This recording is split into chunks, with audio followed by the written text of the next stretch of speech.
This is Real News Media TV, coverage you can trust. Please like, share, subscribe, and hit the notification bell. Select all for daily news updates. Woman killed as a gunman attacked mourners at mid-arrest. A woman was killed and at least 3 other persons injured this afternoon after gunmen attacked a group of funeral attendees at the mid-arrest Memorial Gardens in St. Catherine. The funeral party was reportedly trailed from Kingston and attacked while at the burial. The incident happened about 1 p.m. Eyewitnesses say multiple rounds were discharged by the gunmen in the direction of the attendees. The police say the woman was pronounced dead at hospital. The condition of the injured persons is not immediately known. More details to come. Kingston man killed in suspected reprisal for schoolboy's murder. 40-year-old Marlon Barney Wisdom was shot dead by unknown assailants in the vicinity of Luke Lane and North Street in downtown Kingston this afternoon. Investigators from the Kingston Central Police Division suspect the shooting was a direct reprisal for the recent killing of 18-year-old schoolboy footballer Omar Leng. Wisdom, who was from a Luke Lane address, was reportedly shot at least 10 times. The police believe the killings are linked to an ongoing feud involving gangsters from Hannahtown and the Middle and Upper Luke Lanes over the illegal usage of a car park across from the Kingston Public Hospital. Several roadways in the vicinity of the shooting have been cordoned off and the traffic is being diverted. Leng, who was a student at the St. Andrew Technical High School, was shot and killed on his birthday last month. Manchester man pleads guilty to manslaughter in shooting death of woman over case. A former Manchester delivery supervisor who shot and killed a 24-year-old woman he said disrespected him after allowing another man to kiss her has pleaded guilty to manslaughter. Andre Bromfield entered the plea when he appeared before the Manchester Circuit Court yesterday.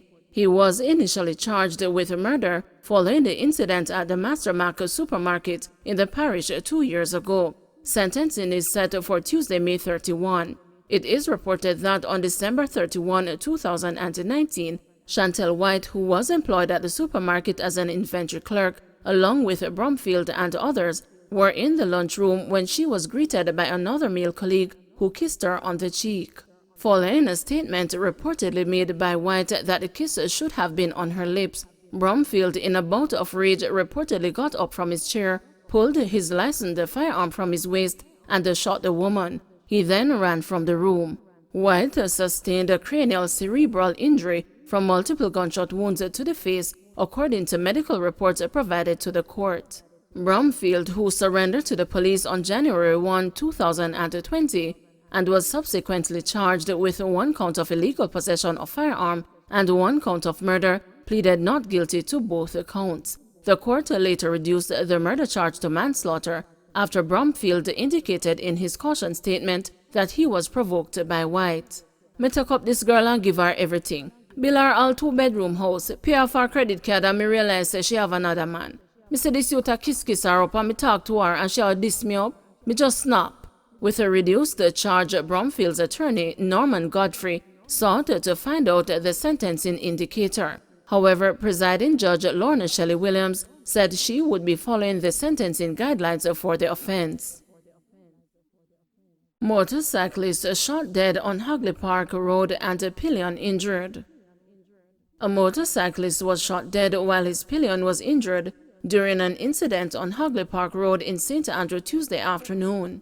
Reports are that at approximately 2 p.m., the 2 men went to purchase auto parts at an auto parts store in the area when they were attacked by gunmen. The biker died on the spot, while the pillion has been hospitalized.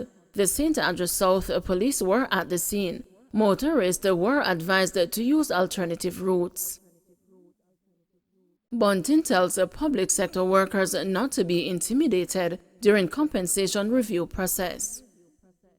Opposition spokesman on national security, Senator Peter Banton, has told the public sector workers not to allow the government to browbeat them during the compensation review process. Mr. Banton was speaking on Tuesday at the Jamaica Police Federation's 79th annual conference. Senator Banton said the Minister of Finance should urgently address the concerns being expressed by public sector workers. So I really say to the public sector workers and to the Federation in particular, don't just be steamrolled. You have legitimate concerns and you deserve the respect to have those addressed across the collective bargaining table, he urged. Mr. Banton contended that the government cannot unilaterally remove benefits for public sector workers under the compensation review. That's not for some minister to unilaterally decide. That is through a process of negotiation. And no matter how you bright as one person, you will never be able to anticipate the impact that is going to have on the membership of all those groups, he suggested. Trade unions are to meet with Finance Minister Dr. Nigel Clark on Wednesday in an attempt to soothe the anger which erupted in the public sector last week. O'Neill Grant, president of the Jamaica Civil Service Association, has said this will be the first in a series of meetings to get details on the compensation review. Mr. Grant has said since the withdrawal of the strike notice on Friday, more information has been received and the stage has been set for meaningful discussions with finance ministry officials so that the JCSA and the workers do not feel they are being taken for granted. Jamaica and India should forge closer ties in education and business. President of the Republic of India, Ram Nath Kovind, has pointed to education and business as areas of possible collaboration between his country and Jamaica. Kovind, who was addressing a special joint sitting of the Jamaican Parliament Tuesday morning, also pointed to sports, tourism and entertainment, where both countries could work together.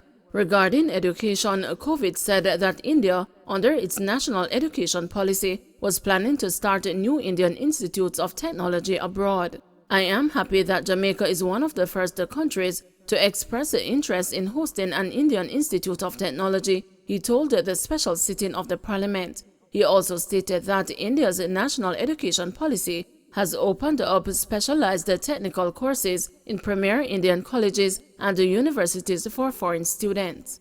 Jamaican students should take advantage of this opportunity by studying at some of the best institutions respected globally and charging only a fraction of the cost compared to Western institutions, he said.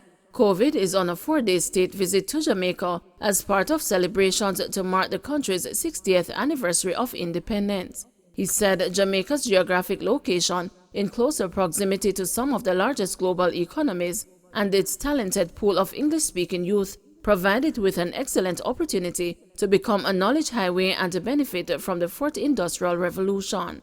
Kovind noted that some of Jamaica's top businesses already source software from India and benefit from technical support as well. He said both countries are already cooperating under the International Solar Alliance for reducing carbon footprint. There is also great potential for partnering in the railway and agriculture sectors, he added.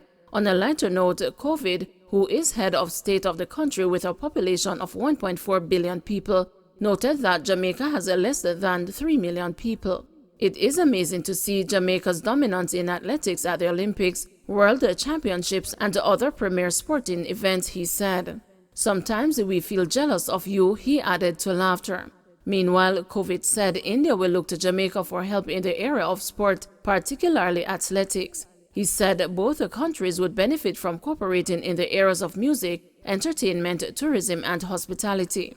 The president said India shares Jamaica's Vision 2030 goals of empowering its people and ensuring a single, cohesive, and just society by becoming a prosperous and sustainable economy. He said India stands ready to partner with Jamaica and share its technical skills, knowledge, and expertise, which could transform Jamaica's education and businesses. 5 teachers die in 7 days, minister says a big shock to system.